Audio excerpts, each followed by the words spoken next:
There are people who carry silence like armor. They smile when they're breaking, offer help when they are starving for it themselves, and disappear when they need someone the most. They've learned, somehow, that asking is dangerous, that needing is a kind of weakness, and silence is safer than disappointment. So they live quietly inside their own storms, building a home in the ache of self-reliance. The world. They look strong. But inside, there is a quiet kind of exhaustion, the loneliness that grows not from being unseen, but from being unreachable. This is the story of those who never ask for help, not because they don't need it, but because somewhere along the way, they stopped believing anyone would come.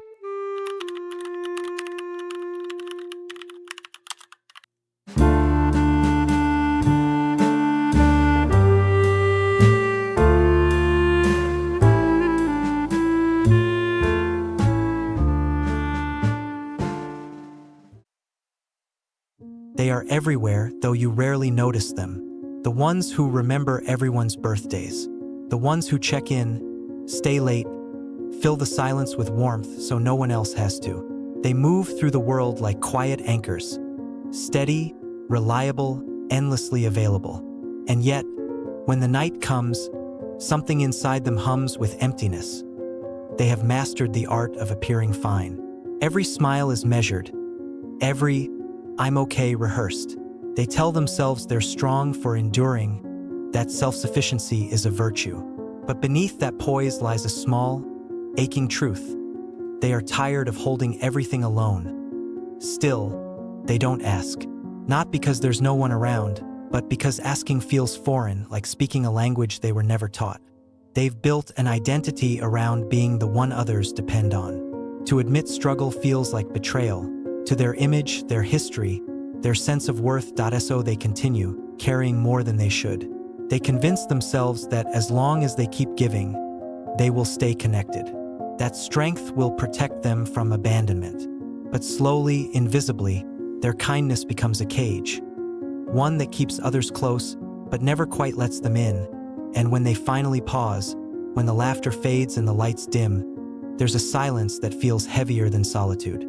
It's the silence of being misunderstood, of realizing that no one truly knows how much effort it takes just to appear unbroken. In their reflection, they see someone everyone trusts, but no one really knows. And somewhere deep down, a quiet voice whispers what they can't yet say aloud. I wish someone could see how hard it is to always be the strong one. The story often begins quietly, in the small, almost imperceptible moments of early life. A child reaches out for comfort and is met with impatience. A plea for attention is overlooked. Or perhaps love is conditional, only given when the child behaves correctly, achieves, or performs. From these experiences, a subtle lesson takes root. Asking for help is risky. It can be ignored, misunderstood, or used against you. And so, a new rule is written in the psyche. I must handle it alone. It doesn't matter if the neglect is intentional or accidental. The effect is the same. Even the smallest instances of unmet need can teach a child that vulnerability is dangerous. They learn to hide the cracks, to swallow questions before they form, to build a self-reliant identity before the world can teach them otherwise. As the years pass, the lesson becomes a guiding principle. Pain is endured in silence. Disappointment is internalized. The heart grows skilled at self-protection, at creating a private world where asking is unnecessary and emotional needs are quietly managed. Yet, this safety comes at a cost. The child who learns silence may grow into an adult who excels in independence, who is admired for composure and reliability. But beneath the surface, the unmet longing lingers, a quiet emptiness that whispers of connection denied. They are safe, yes, but they are also alone, navigating storms that others cannot see because they never learned to invite help in. And so the pattern repeats. They carry their burdens not out of choice, but because it feels safer than risking rejection again. In the attempt to survive emotionally, they have built a fortress. Protects them, yes, but it also isolates them from the very warmth they secretly crave. The lesson of safety in silence becomes both shield and cage. And within that cage, the heart quietly asks the question it cannot speak. If I show my need, will anyone stay?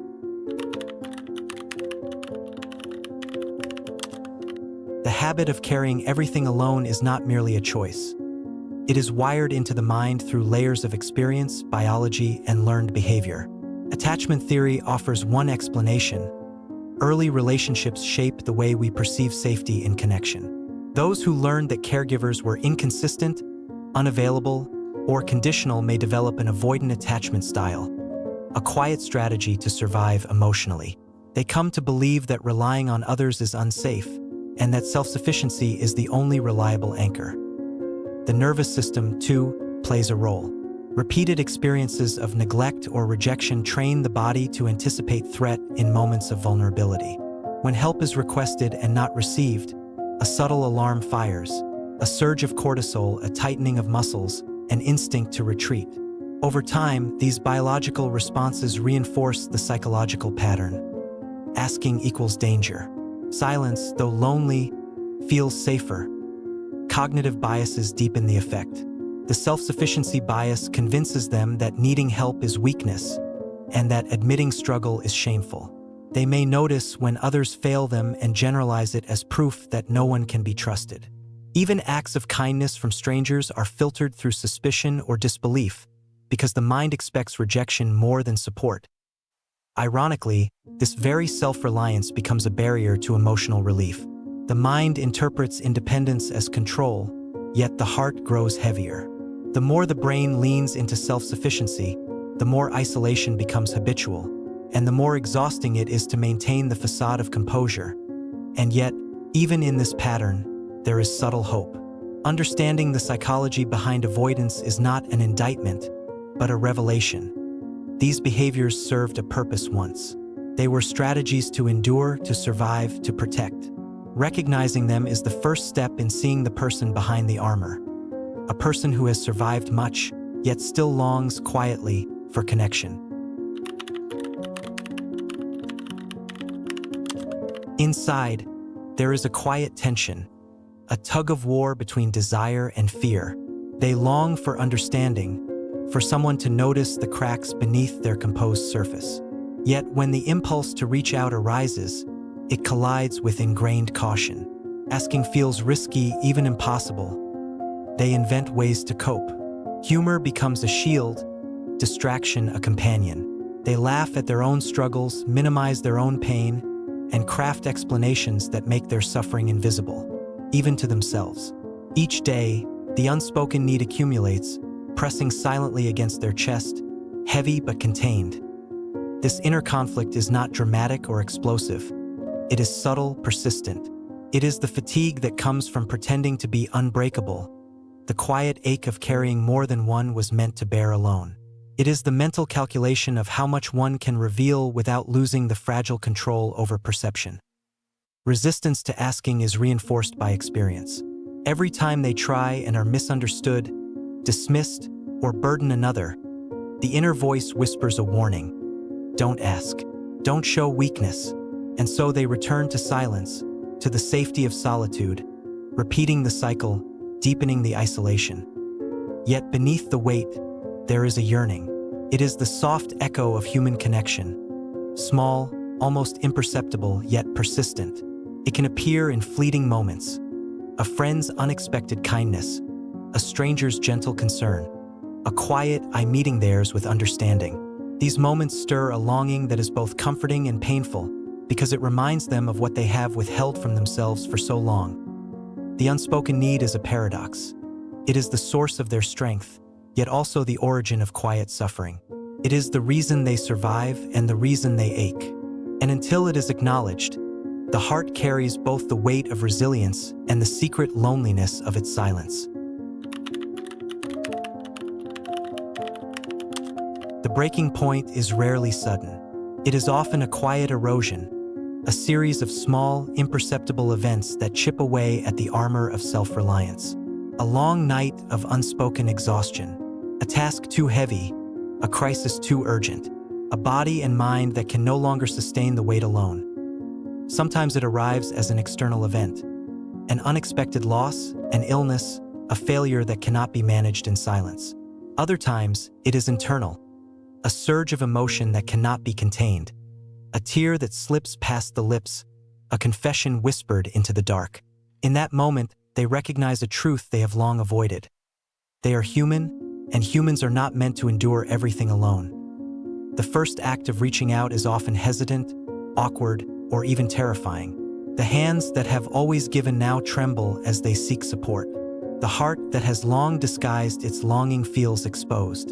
And yet, in this vulnerability, something shifts.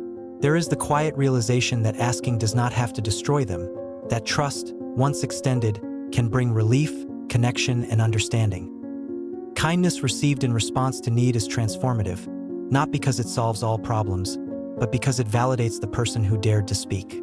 It whispers what they could not say for years. You are not alone. Your struggle matters. The armor softens. The breath once held finds space. The silence that once protected now feels heavy only because it has been unbroken for too long. The moment of fracture is paradoxical. It is both painful and freeing. It is the recognition that independence has limits, and that resilience does not mean never asking. It is the first step toward a life where the heart can be both strong and tender, capable of receiving as well as giving. And in this quiet rupture, the seeds of healing are sown, fragile, tender, and full of promise. Learning to ask is not instantaneous. It is a language that must be relearned, a muscle exercised slowly, tenderly over time. For someone who has carried silence for decades, even a small gesture of openness feels like stepping into uncharted territory. Each request, each confession, each "I need you" is a quiet act of courage. The process begins with small experiments. A friend is confided in about a minor worry. A colleague is allowed to share the load of a task. These small openings, often simple and tentative, teach the heart a truth it has long forgotten. Asking does not always lead to loss, rejection, or disappointment. Sometimes it leads to relief, connection, and mutual understanding. Trust is rebuilt in fragments. Not all attempts succeed, and that is part of the learning. Some offers of help may falter, some hands may withdraw, and yet, the person practicing openness discovers that imperfection does not erase the value of the attempt. They begin to differentiate between those who can be trusted and those who cannot, a skill that grows with experience and reflection. With repetition, the act of asking becomes less foreign, less frightening. It is no longer a betrayal of independence, but an expression of humanity.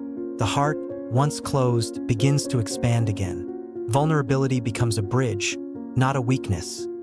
Interdependence, not a trap that I end time. The quiet carriers begin to notice something profound. Their relationships deepen not because they are perfect, but because they are real. Their presence no longer means carrying everything alone, but participating in a shared world where help and care are mutual. The loneliness that once defined them softens, replaced by connection that is quiet, steady, and sustaining. Healing is not dramatic. It is a gentle language of asking, receiving, and returning. It is the art of letting others in one careful step at a time.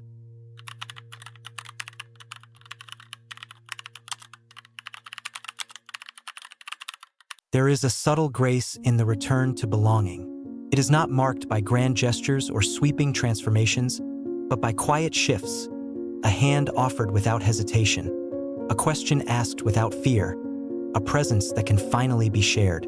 The person who once moved through the world carrying everything alone discovers a new rhythm, one that allows for both giving and receiving, for strength and vulnerability to coexist.